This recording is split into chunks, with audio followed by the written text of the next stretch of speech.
Sorry about that. We'll That's try okay. that again. Yeah. I'll just kind of repeat myself and say, okay, so the title, getting so much buzz during the festival and everywhere else, and how does your family feel about that? When I first told my family that I was doing this film, the very first reaction was, what are we going to tell your grandparents? Second reaction was, why are you doing this to us? And most recently, just on the phone with my mom a few hours ago, she said, are they really going to call it that? And she can't even say the name. That being said, I think my mom and my dad are playing good cop, bad cop a bit. My dad's just not saying anything. He's just like, I'm not, no, like he won't even go there. And my mom's the one who's trying to, pioneer this, hope that it's never going to make it, into theaters, because she just can't possibly, she just doesn't know what to tell her friends and family. And I'm like, just don't worry about it. Well, it's, the film isn't as vulgar as, as the title makes it sound.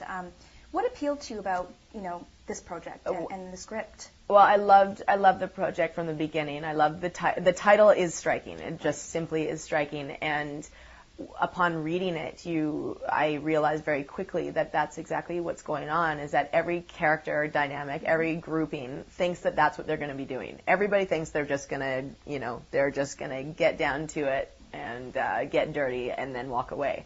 And it's just not the case. And so it sort of follows the arc of the characters to me, is that they're like, this is what we're doing, and then they're like, oh, no, wait a second. There's actually emotion involved, and there's actually complications involved, and there's, a lot of dimension that goes on in the bedroom that we want to believe isn't there. Right.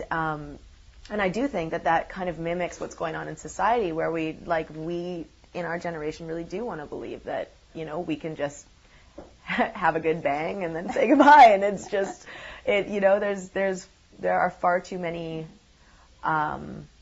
complications that arise, basically. Right. So I really liked the raw aspect of that, and it's written brilliantly. It's so funny. Aaron and Martin did such a great job with the script, and it's just pleasurable. It's really, really fun. And well, it must have been great working with those guys. I mean, they're hilarious. Yeah, they're hilarious. And Martin's, for this being his first time feature, it's pretty mind-numbing that he's done the job that he has done. It's so, his pacing, his eye, his ability to, create a tone for each group.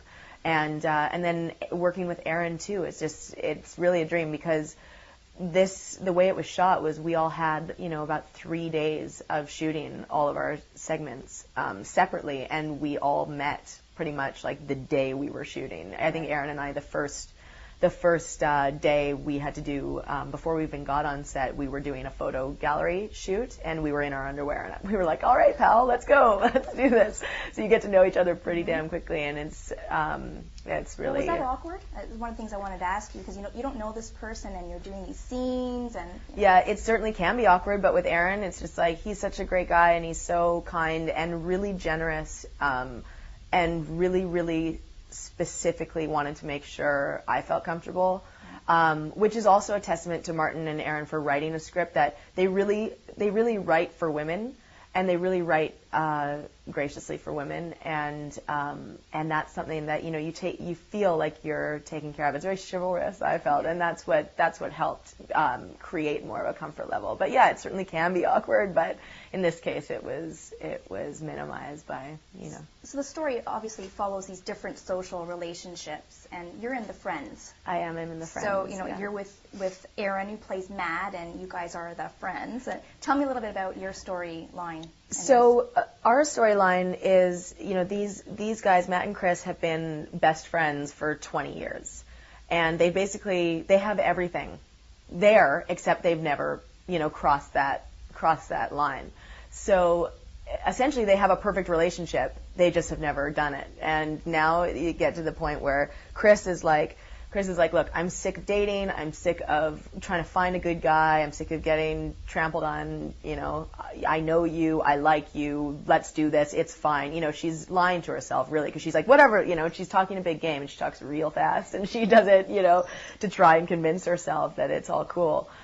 He, on the other hand, is pretty lovesick over his ex-girlfriend, and doesn't want to get in the game because he's scared of getting hurt again as well. But he's much more sentimental, and she's She's kind of the she's the one who's trying to like soldier through it first and just be like, you know, guide him essentially to get it done, and it proves to be really far more complicated for both of them than they thought, because the feelings are there and have been there, and they've developed such a good bond from many years. And then of course complications start to arise and kind of ruin a bit of the friendship. Well, and I think that that's natural when you get into a friendship with someone of the opposite sex. If that's what you're into, you have to kind of you have to start with that question of, is this going to be purely platonic, or are we going to go, are we going to cross over, and how are we going to do that? And when you make that distinction of like, no, this is all it is, we're just friends. When you start to then, 20 years later or whatever, penetrate that quite literally, you really do, like, it's like you start getting more and more exposed, and the layers start peeling off, and it is like you're incredibly vulnerable, because you're like, wow, I put up this fortress around me, and these were our friend bubbles that we had, and now they're popped, and I don't know what to. God, I'm getting way too literal here, but I don't know. I think that I hope that it was a natural portrayal of like the complications that do come up when you start to change the shape of your relationship with somebody. So after you've seen the film, like how did you feel when you saw all of it? And how do you think audiences are going to react?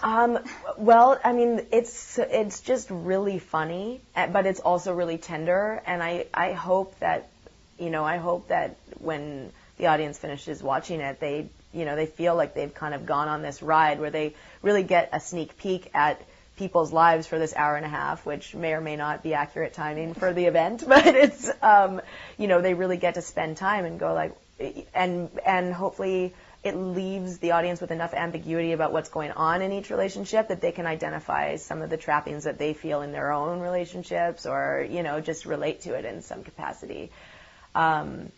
I mean, I was nervous as hell after I watched it, because it's just, it's just hard to watch yourself have an orgasm on screen when you really feel like you should only be doing that with your boyfriend who's sitting next to you. So it was, I don't know, it's definitely, it's a little nerve-wracking, but it really is a fun film, and that's what... It is. You've done a great job, and can you just tell me what you're coming up with next? Any projects? I've got a film that's opening in LA called the Itty Bitty Titty Committee. Oh, there you go. You're on a roll here. Yeah, I really am on a roll. And then I think Dirt is... I had a recurring role on Dirt, which I think is starting in Canada this fall. Again, not doing much to support the fact that I'm a good girl, but it's and then I'm just waiting to hear about something, but can't really talk about it because I don't know if it's happening or not. So. All right, great, excellent. Thank you so much. Thank you.